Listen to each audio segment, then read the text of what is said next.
Le ministre délégué de l'Environnement a entrepris une tournée à l'intérieur du pays. Saramadi Touré est allé voir l'état des forêts et les zones minières, une démarche qui consiste à recenser les difficultés et trouver des voies et moyens pour mieux sauvegarder notre environnement. Nabi Kamara. Depuis une semaine, le ministre délégué chargé de l'environnement est sur le terrain. Saramadi Touré, accompagné des techniciens de son département, effectue des visites dans les forêts classées, périurbaines et les zones minières du pays pour identifier les problèmes environnementaux. Première étape, Mamou, chef-lieu de la région du même nom, où le ministre a été l'objet d'un accueil chaleureux et fraternel de la part des autorités avant de se rendre à Dalaba. Dans cette cité qualifiée de la Suisse africaine, l'arrivée de Saramadi Touré était vivement attendue, car ici, la problématique générale de gestion de la conservation et de l'utilisation des ressources naturelles est dominée par la dégradation accélérée et généralisée de tous les écosystèmes. Le témoignage est éloquent avec cette forêt de Tangama qui a été complètement brûlée par un citoyen dont on ignore encore la cause. Plus loin, à Sebori, où une plantation de pins paye les frais de l'insouciance de certains individus non encore identifiés. Malgré la présence d'un comité de gestion, les coupes clandestines et les prélèvements de baguettes sont fréquents ici. Une situation qui compromet le développement de cette forêt périurbaine. Saramadi Touré en est conscient. Là-bas est considéré comme la Suisse africaine. Et on dit Suisse parce que le paysage, il est beau, il est magnifique. Ce paysage, on ne devrait pas vraiment le détruire. On devrait tout faire pour le conserver, puisque au jour d'aujourd'hui, nous-mêmes, nous pouvons en tirer profit et les générations futures. À Farana, Saramadi Touré est allé à Kalea, dans la CRD de Marela, où la société minière Belzone procède à une prospection minière. Ici, il est prévu l'exploitation de 3 milliards 760 millions de tonnes de fer. Un projet ambitieux qui doit prendre en compte l'impact environnemental pour parer à toute éventualité qui pourrait compromettre l'évolution de la société. En attendant, le ministre de l'Environnement est satisfait de ce qui se passe sur le terrain. Pour le moment, on peut dire que la chose est contrôlée et sous bonne garde et sous surveillance, et nous ferons en sorte que le ministère de l'Environnement ne baisse pas la garde. Quant à la population, nous leur demandons également d'être vigilante et que chacun de son côté fasse en sorte que nous puissions apporter notre contribution afin que la situation reste sous contrôle.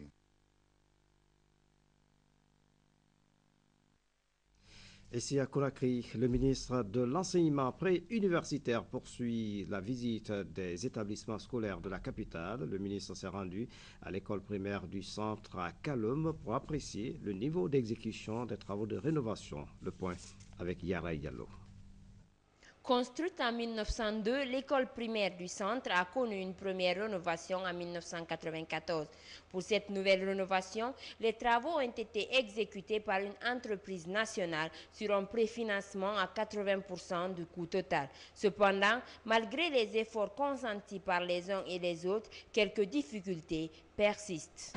Par ailleurs, dans le souci d'améliorer l'enseignement et les apprentissages, nous sollicitons auprès de votre autorité l'installation d'une bibliothèque scolaire, l'obtention d'une unité informatique pour une meilleure gestion administrative, pédagogique, matérielle et financière, l'obtention du mobilier scolaire pour améliorer l'accès, l'adduction d'eau et la rénovation des latrines.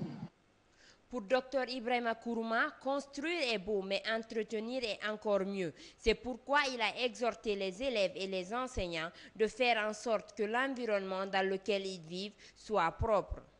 Je voudrais profiter de cette occasion pour dire que les entrepreneurs que nous avons, qui ont pris des engagements avec l'État, de faire les réalisations à temps et qui ne l'ont pas fait, nous serons obligés de retirer ces contrats et les confier à des personnes sérieuses qui ont décidé de faire en sorte que nos engagements soient respectés. Si nous rénovons une école, il faut que vous, encadreurs, élèves, vous fassiez en sorte que cette école-là soit maintenue dans un état de propreté et de conditions décentes. Après cette visite, Dr Ibrahima Kourouma et sa suite se sont rendus au lycée Matam. Ici, il était question de procéder à la relance du sport en milieu scolaire. Cela en collaboration avec la direction de l'éducation de la ville de Conakry. À cette occasion, plusieurs lots de ballons ont été offerts aux élèves des différentes écoles de la capitale. La cérémonie a connu la participation de la troupe Nimba, un groupe composé de jeunes handicapés. Des déclamations de poèmes sur la paix ont aussi agrémenté la cérémonie. En faisant ce geste, les nouvelles autorités entendent œuvrer pour que l'école guinéenne soit le point de départ pour un lendemain meilleur du sport en général et celui du football en particulier. Le réseau ouest-africain des jeunes femmes leaders du Guinée tente de renforcer le partenariat avec la CEDEAO. La présidente de cette organisation sollicite le soutien de la communauté économique des États d'Afrique de l'Ouest pour la bonne marche de son organisation. Younous Atawel signe son reportage. D'entrée de jeu, la présidente a fait l'état des lieux des activités du réseau ouest-africain des jeunes femmes leaders, qui est un cadre de concertation permanent pour les jeunes filles leaders sur l'évolution des activités dans les aspects sociaux, à savoir la santé reproductive, l'éducation, la paix et l'intégration économique. Jeanne Guilavogui a mis l'occasion à profit pour solliciter auprès de la délégation le soutien de la CEDEAO pour la bonne marche du réseau en Guinée. Nous voulons continuer le partenariat, mais cette fois-ci avec des documents juridiques à l'appui, voir des possibilités de partenariat et de participation aux activités du centre.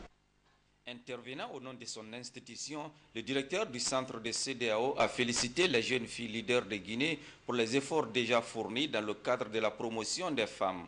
Francis Njouagani a promis de transmettre le message du réseau aux autorités de son institution tout en apportant son soutien à ce programme. La CEDEAO est une organisation sous-régionale qui soutient toujours son peuple. Donc, venant de cette organisation, nous saurons continuer à soutenir cette organisation qui déjà reçoit de l'appui de la commission de la CEDEAO.